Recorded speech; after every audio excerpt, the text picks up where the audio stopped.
All right, everybody, welcome to the wood shop. So today I want to talk about holes, drilling holes, putting holes in something. And first thing I want to show you is this tool here. It's from Harbor Freight, and it's a circle cutter, and it's got two that'll fit on there. And I used this when I did the cutworm project with the wood dashboard, and I'll put a link there below or above to show you when I cut those holes. I don't think I showed you cutting it on air, but I wanted to show you this. These are adjustable. They'll come in and out and cut a hole. I cut a fairly small hole, so I only used one, but you can use both of the cutters, and I'll show you a little footage of that.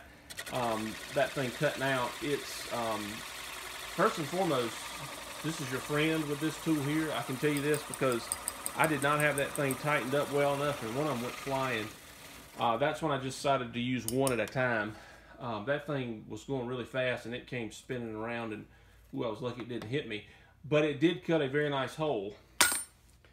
And so the hole that it cut with this piece is this one here. Now I purposely used a bad piece of plywood. You can see all the voids that it's got in it. It's pretty crappy. But all in all, it's a pretty good hole, front and back. A little bit of tear out on the back. But if you don't care about the back, it really doesn't matter. We could sand that out and it'd be really nice. So that's that hole with the cutter. This thing was like, I don't know, less than $10. Less than $10. And if you used it once, it'd definitely be worth it. Yeah.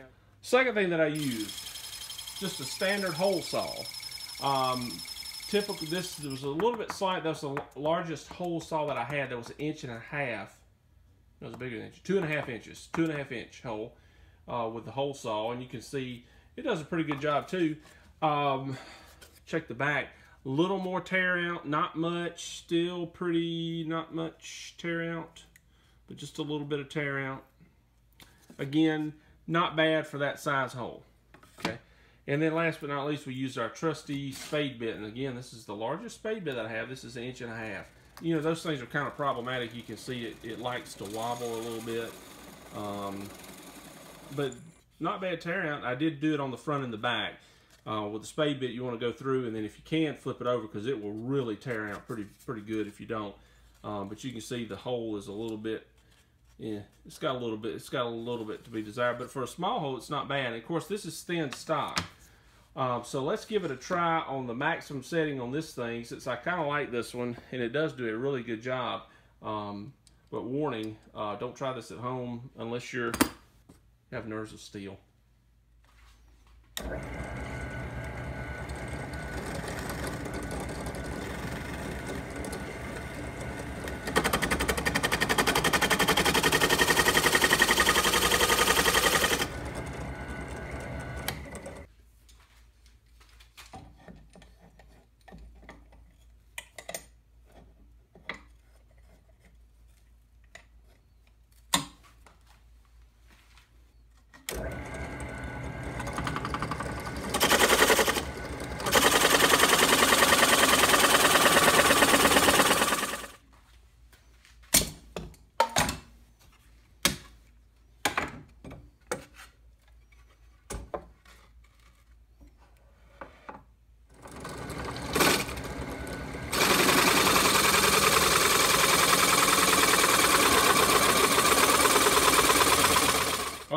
So you can see how that worked.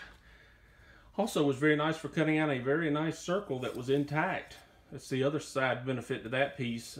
Can't do that with a hole saw. A hole saw chews it up, and that's actually pretty good. Could have lined it up a little better, but it's like 5 inch hole. That's very nice. So it's a little scary, I admit. It's a little scary to cut something that big, but it's definitely doable with that thing.